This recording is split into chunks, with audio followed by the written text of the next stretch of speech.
बोले आपके गांव में भागवत कथा करना चाहते हैं। तो पंडित जी ने पहले ही मना कर दिया कि देखो भागवत वागवत हमारे गांव में नहीं होती, आप कहीं और चले जाओ। तो पंडित जी ने कहा ऐसा करो, अपने गांव के पटेल से यानी कि प्रधान से कह दो कि हमारी कथा करवा दे, 10 लोग जुड़ेंगे, थोड़ा धन आएगा, तो हमारे पास जो धन नहीं है, जो चोरी चला गया है, हम उसका उपयोग करके घर चले जाएंगे। जब बार बार उस नए पढ़े लिखे व्यक्ति ने जब कहा, तो पंडित जी उसे पटेल के पास ले गए और पटेल से कहा कि ये काशी से आए हैं और ये अपने गांव में भागवत करना चाहते हैं। तो पटेल ने भी मना कर दिया कि ये भागवत, ये तो नाम हमने पहली बार सुना है, ये क्या है, हमें इससे कोई मतलब नहीं है, आप यहां से जाओ, हमें नहीं करवानी। तो बेचारे पंडित जी वापस चलने लगे। वहीं पर पटेल साहब के 2 बच्चे खड़े थे छोटे छोटे। उनको ऐसा लगा कि ये भागवत कोई खेल होता है, तो बच्चे रोने लगे। रोते रोते बच्चों ने कहा, पिताजी पिताजी हम तो भागवत देखेंगे।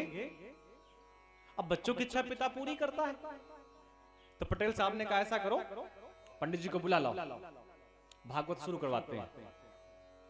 पंडित जी आए, पटेल साहब ने कहा ऐसा करो, देखो जल्दी भागवत करो, हमारे बच्चे बहुत जोर से रो रहे हैं। तो पंडित जी ने थोड़ा समझाने का प्रयास किया कि देखिए भागवत की प्रक्रिया होती है, कलश यात्रा निकलती है, सुंदर मंच बनाया जाता है, बैठने की अच्छी व्यवस्था की जाती है, प्रसाद की व्यवस्था की जाती है, तब भागवत की कथा प्रारंभ होती है। तो पटेल साहब ने कहा देखो हमारे यहां ये सब कुछ नहीं चलता, आप जल्दी से भागवत शुरू कर दो। नहीं आप हमको जानते नहीं, हम कितने खतरनाक आदमी हैं। तो पंडित जी डर गए। तो पंडित जी को ऐसा लगा चलो शुरू करते हैं। गांव में एक टीला था ऊंचा,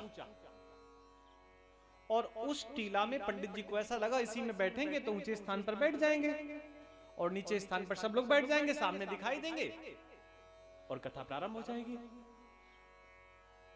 उस टीले पे केवल और केवल पटेल साहब ही बैठते थे, कोई और नहीं बैठता था। और ये बात पंडित जी को पता नहीं थी। पंडित जी जाकर के उस टीले में बैठ गए और सोचे कि मंगलाचरण करने के बाद कथा प्रारंभ कर देंगे। पटेल साहब कहीं चले गए थे। अब इधर भागवत शुरू होने का नंबर आया और उधर पटेल साहब के सोने का नंबर आया। और पटेल साहब सोते कहां थे? उसी टीले में जिसमें पंडित जी अपनी भागवत की पुस्तक खोल करके बैठे हुए थे। अब पटेल साहब को तो आदत थी उसी बिस्तर में सोने की। तो पटेल साहब वही किनारे से गए और टीले में बैठ गए और तकिया रखने की जगह नहीं थी। तो पंडित जी की जंघा दिखाई दी और पटेल साहब हट्टे कट्टे, इतनी बड़ी खोपड़ी 15-20 किलो की, और पंडित जी दुबले पतले, ऊपर से भूखे और पैसे अलग से नहीं जेब में। तो पटेल साहब ने उन्हीं पंडित जी की जंघा में अपनी खोपड़ी रखी, वो 15-20 किलो की जो भी रही होगी, और सो गए। अब पंडित जी मंगलाचरण करने ही वाले थे कि पंडित जी को ऐसा लगा यही तो प्रमुख श्रोता है जो हमारी जंघा में मस्तक रख के सोता है, और इसको जगाना चाहिए, क्योंकि जब ये जगेगा, कथा सुनेगा, तभी तो कुछ दक्षिणा देगा। तो पटेल साहब को पंडित जी ने जगाया। एक बात और, पटेल साहब के जीवन का नियम था कि जब वो कभी सो गए हैं तो किसी व्यक्ति ने हिम्मत नहीं की कि पटेल साहब को जगा दे। पंडित जी को पता नहीं था। तो पंडित जी ने कहा पटेल साहब भागवत शुरू हो गई है, आप जागिए, भगवान की कथा है, पुण्य मिलेगा, स्वर्ग मिलेगा, आप वैकुंठ जाएंगे।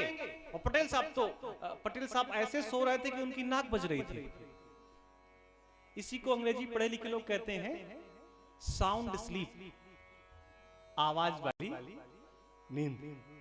अब 2-3 बार जब पंडित जी ने जगाया, पटेल साहब जागो, भागवत शुरू हो गई है। तो पटेल साहब जाग तो गए, आंखें एकदम लाल, और उनको जगा दिया पंडित जी ने। पटेल साहब अपने आप को संभाल नहीं पाए और एक जोर के खींच के तमाचा पंडित जी के गाल में दे मारा। अब पंडित जी को लगा ना चाय की व्यवस्था, ना पानी की व्यवस्था, ना लड्डू, ना कोई सम्मान, और पैसे की तो कोई बात ही नहीं हुई है। और अभी हमने मंगलाचरण शुरू ही करने वाले थे कि हमारा गाल बच गया। तो पंडित जी को ऐसा लगा अब जो होगा देखा जाएगा। पंडित जी ने अपनी कमर कस ली, और पंडित जी भी रास्ते के थके हुए परेशान थे, उनका पर्स चोरी हो गया था। तो पंडित जी ने भी एक जोर का तमाचा पटेल साहब के गाल में जड़ दिया। अब तो पटेल को गुस्सा आ गया। अब दोनों गुत्थम गुत्था एक दूसरे को घूसा ला चल रहा है। अब जैसे ये सब दृश्य चलने लगा तो पटेल के जो लड़के खड़े थे छोटे छोटे, उन्होंने जोर से ताली बजाई, जय हो जय हो जय हो, भागवत शुरू हो गई, सब लोग आ जाओ, भागवत शुरू हो गई। और बच्चों को बड़ा मजा आ रहा था। बच्चों ने पिता की ओर कहा कि अच्छा बहुत मारता था ये, पंडित जी ठीक कर रहे हो, और 2-3 और।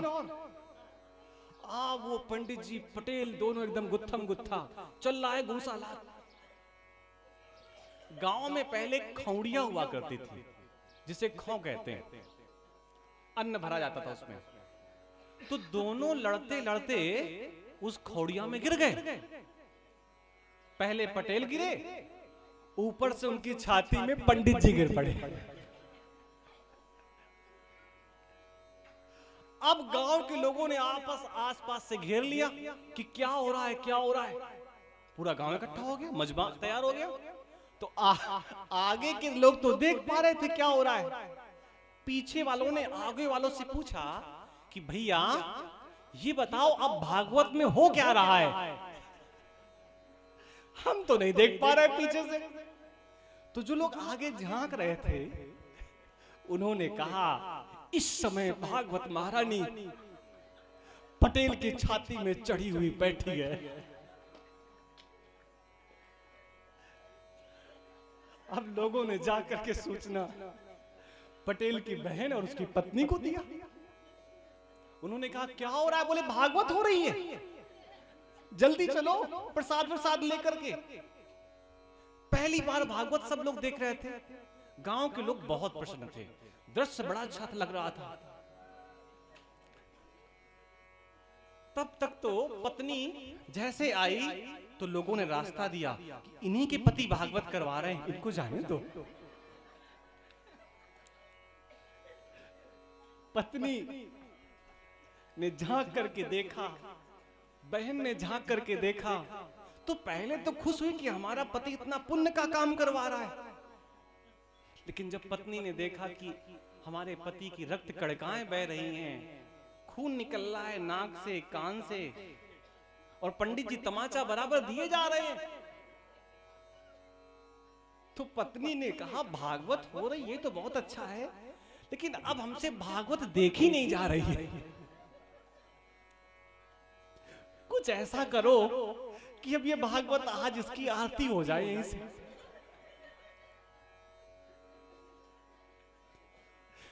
पंडित जी समझ गए थे पूरा गांव गंवारों का है। तो लोगों ने पूछा ये बताओ भागवत उतरेगी कैसे, चढ़ तो गई है। तो पंडित जी ने एक हुंकार लगाई ऊपर की ओर, तो सब लोग डर गए कि कहीं ये भागवत पटेल की छाती से उतर के हमारी छाती में आ गई तो हम क्या करेंगे। तो पटेल साहब ने कहा ये भागवत तभी उतरेगी जब आप लोग अपने घर जाओ और तुरंत 2000 रुपए की व्यवस्था करो। अब पत्नी बहन बेचारी दौड़ते दौड़ते घर गई, ऐसे मौके पे कौन गिनता है? अब वो 2000 थे कि 4000 थे, रुमाल में बांधा गया।